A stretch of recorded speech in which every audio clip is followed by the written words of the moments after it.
సరే ఏంటి భారతీయ విద్యార్థులకు సాయం అంటే భారత ప్రభుత్వము అంటే మీరు అమెరికాలో ఉన్న భారతీయ విద్యార్థులను ఉన్న ఫలానా వెళ్ళిపోమని లేదా వీసాలు రద్దని మీరు ఏదైనా ప్రదర్శనలో పాల్గొంటేనో లేకపోతే ఏదైనా యూట్యూబ్ పోస్ట్ పెడితేనో మీ మీద రద్దయిపోతాయి ఇవన్నీ పెట్టారు కదా. ఆఖరికి మిత్రులు చెప్తున్నారు కదా, ట్రాఫిక్ రూల్స్ ఏదో ఉల్లంఘిస్తేనో లైట్ లేకపోతేనో ఓ చిన్న ఇటు వెళ్ళాలి వాడికి కూడా వీసా రద్దు అనే అంత ఈజీగా వీసా రద్దు అనేది లీస్ట్ పనిష్మెంట్ లాగా మారిన పరిస్థితుల్లో కావాలని చేస్తుంది అంతే. ఇది కావాలని వీళ్ళని పంపించేయాలి. సరే మనం చూసాం కదా, హార్వర్డ్ యూనివర్సిటీకి కూడా నిధుల కోత కోసారు, వాళ్ళు కూడా అడ్డం తిరిగారు, అదంతా జరుగుతుంది. అయితే ఇప్పుడు ఇది నేను ప్రత్యేకించి ఎందుకు చెప్తున్నానంటే, కొద్ది రోజుల కిందట ఈ విషయం మీద మీడియా వాళ్ళు అడిగారు, అమెరికాలో విద్యార్థులు భారతీయ విద్యార్థులు చాలా కష్టాలు పడుతున్నారు కదా, మీరు ఏం చేస్తారు వాళ్ళని ఆదుకోవడానికి అంటే, ఏ దేశమైనా వాళ్ళ దేశం నిబంధనలు అమలు చేస్తారు కదా, దానికి మనం ఏం చేస్తామని భారత ప్రభుత్వం సమాధానం ఇచ్చింది. అంటే అమెరికాలో మన విద్యార్థులు సమస్యను గుర్తించి జోక్యం చేసుకోవడానికి ఒప్పుకోలేదు.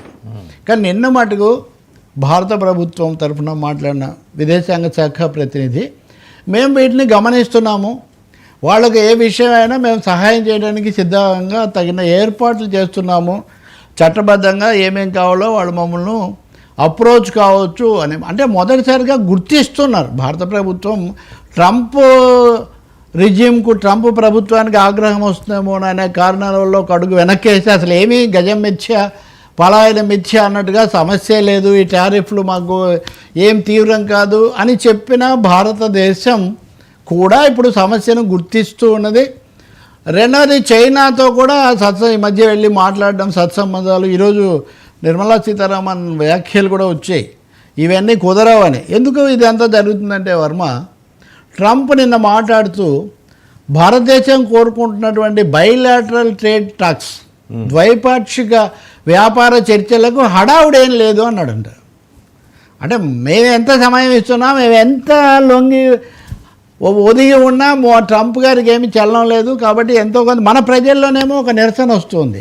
ఆఖరికి నేను చెప్పా కదా, మేము పెళ్లి చేసుకున్నామండి లేకపోతే మేము ప్రేమించుకున్నామండి అంటే మాకు సాక్ష్యాధారాలు ఏమున్నాయి, మీ సిస్టంలో మీ మధ్య నడిచిన ఇవి మాకేమన్నా మెసేజ్లు చూపిస్తారా, మెయిల్స్ చూపిస్తారా, ప్రేమలేఖలు చూపిస్తారా? ప్రేమలేఖలైనా మాకు మీరు చూపించి మీరు నిజంగా మీరు ప్రేమికులేనని మీరు పెళ్లి చేసుకున్నారని మమ్మల్ని కన్విన్స్ చేయండి. అప్పుడు ఈ లెవెల్లో వాళ్ళు మాట్లాడుతున్నారు. అంటే ప్రైవసీ అన్నది లేదు, అలాగే వాళ్ళు చేస్తున్న ఉద్యోగాలకు సంబంధించిన సేఫ్టీ పోయింది.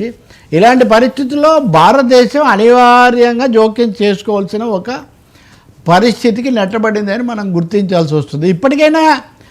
ఇప్పటికే చాలా ఆలస్యం చేశారు ఇతర దేశాలతో పోలిస్తే. ఉదాహరణకు చైనా చూడండి, మీరు ఎంత చేస్తే మేము అంతకంటే డబల్ చేస్తాం, మాకేమీ కాదు పోండి, మేము లేకపోతే మీ ఇదే నడవు అన్న పద్ధతిలో వాళ్ళు వ్యవహరించారు. మనము చైనా లాగా ఉండాలని ప్రపంచం కోరుకుంది, ఇప్పుడు అటు నడుస్తున్నట్టున్నాం మనం. ట్రంప్ మటుకు చైనాకు మనకు తగదబెట్టి తను క్షేమంగా ఉండాలనుకున్నాడు, అది జరగల. ఇప్పుడు ఇండియా కూడా వస్తుంది.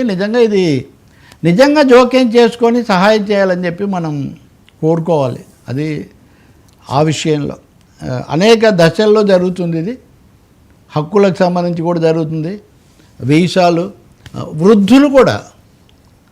ఒకసారి ఉదాహరణగా అక్కడ అందరూ సెటిల్ అయిన ఒక పేరెంట్స్ ఏదో చూద్దామని వచ్చారనుకోండి, మీరు గ్రీన్ కార్డ్ హోల్డర్స్ ఇంతకంటే ఎక్కువ కాలం ఉన్నారు కాబట్టి మీ కార్డు రద్దు అయిందంటే వాడు ఏమవుతాడు, వాడిని చూసుకోవడానికి ఇక్కడ ఎవడో ఒకడు ఉండాలి కదా.